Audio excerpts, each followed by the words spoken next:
Бәріне сәлем. Фаншай арнасына қош келдіңіздер. Яғни бүгін біз сіздермен бірге сол баяғы Вегас, яғни Вегаста мынандай видео жасайтын боламыз.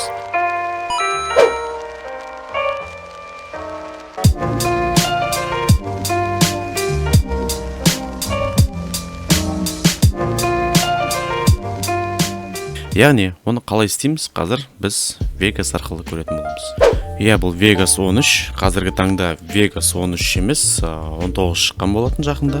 Vegas 13 істеп жатқан себебім, одан кейін жаңа Vegas'та шыққан кезде мен монтаждан мүлдем алыстап кеткен болатын. Vegas'ты қайта бастайтын боламын, мүмкін өздеріңізге керек нәрсені түйетін шығарсыздар. Так, сонымен біз қазір өзімізге керекті таңдаулы бір видеоны аламыз.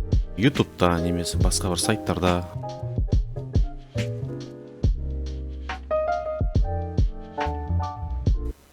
Vegas жау жүрген қалай кетті.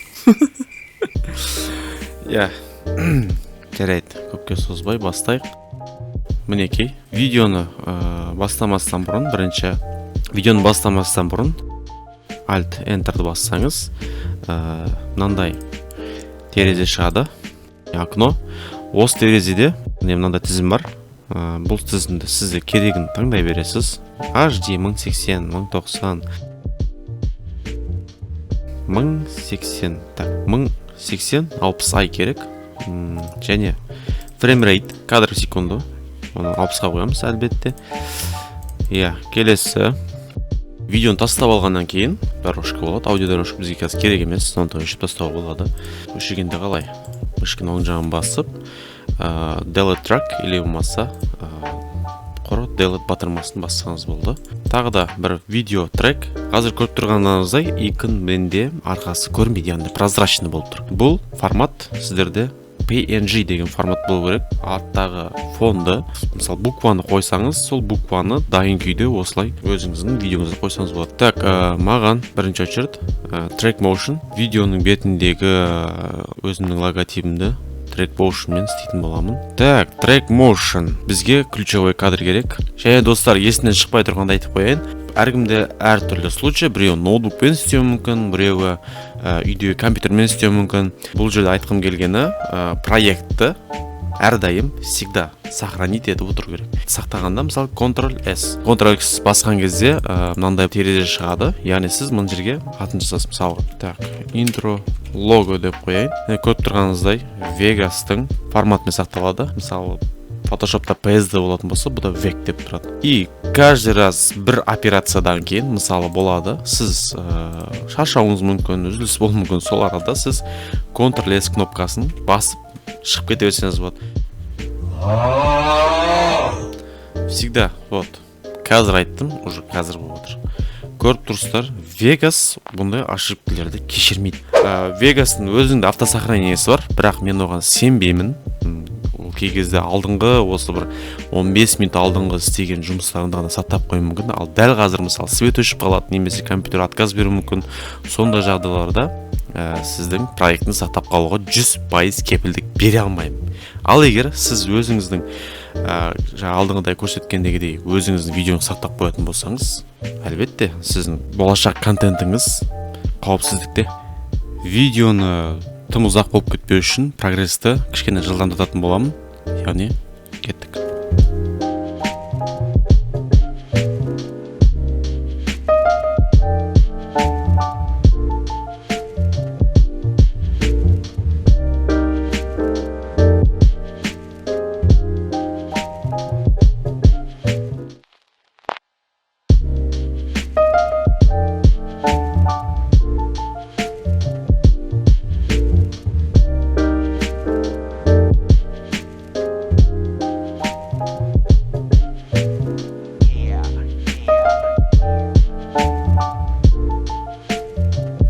Мына бір геймпадты қазір бізге қосалқы тағы да бір ненің қасына шығатын болады.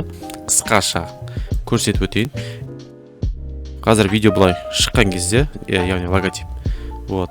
Мына жерден геймпад шығу керек. Біз бұл жерде не істейміз? Келесі бір видеоға тағы бір ключ қоятын боламыз. Бұны біз тағы да бір жолмен пайда қыламыз. Оған тоже track motion бізге көмектесетін болады. Біз қысқаша қылып мына жаққа мына жаққа геймпад жоқ, мына жаққа қояды екенбіз. Осы видео пайда болған кезде біздің геймпад мына жерден шартта пайда болып сюрприз қылу керек. Қазір екі ключті жылжытайық. Мынау икон тоқтайтын уақытты күтейік. Жоқ. Осы уақыттарда менің келесі бір геймпадым мына беттен шыға салу керек. Так, қатты, жылдам. Так, көзге түсерлікті. Және баяу. Жоқ, болмайды. Вот. Енді біз кішкене фейт, жай, бір мезеттен емес, жай пайда болу үшін просто мына кадрымыздың үстінен мынандай значок шыққан уақытта, яғни бұны тартуға болады. Тартып, мысалы, вот. Иә, біздің бір дорожка дайын, бұл кетті. Бұл қазір көріп тұрғаныңызды бірден бітіп қалуы мүмкін. Сондықтан бәрі бірге тұру үшін соңына дейін астындағы кадрмен бірдей қыламыз. Кнопка, иә, жарайды. Осы кнопканы бізге бір талай бір көрініс алып келетін болады. Оны өшіп тастаймыз. Келесі ключевой кадр мынаған қоятын боламыз. Так, сізді қайда қоямыз, құрметті YouTube? Так, бұнда. Так, алыстап кетті, көрдіңіздер. Яғни бұғанда кішігірім фейт қосатын боламыз.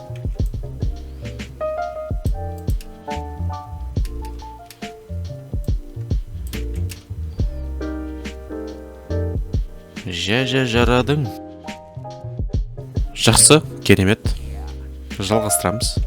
Енді маған звуковой эффект керек.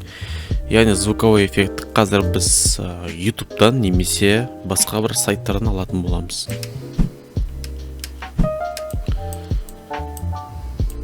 Бұны YouTube'дың кнопкасына қоятын боламыз. Так, и YouTube'дың кнопкасын кішкене жылдамдату қажет.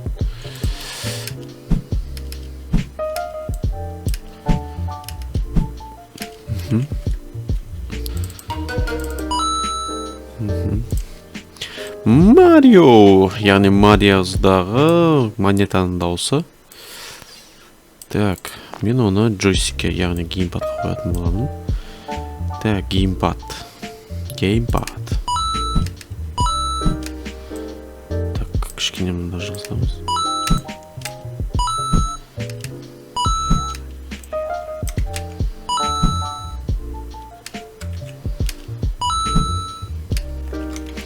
Енді фон, музыка.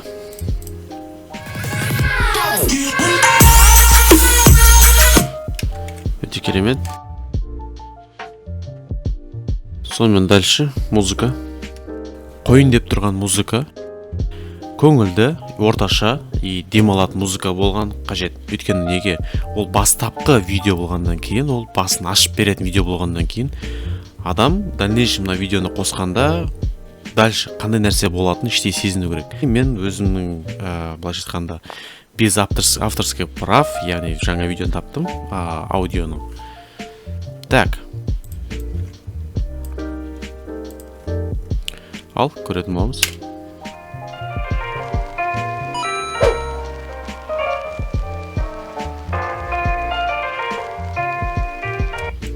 Вот, пожалуйста. Енді бұл байқатпай дальше больше ударникпен жалғастырып жететін боламыз. Көреміз қат.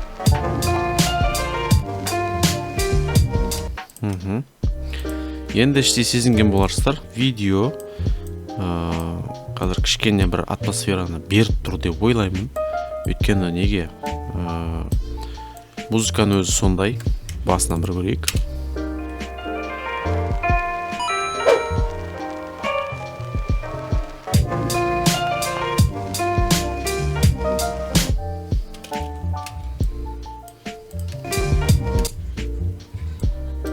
Кішкене созайық.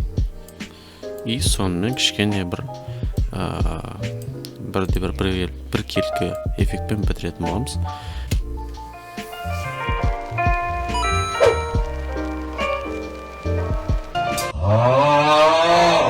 Как всегда ошибка. Біз қазір мынау үлкен логотипті подбит қоятын боламыз. Так, бізде қазір қай бетте тұрмыз өзі? Аха.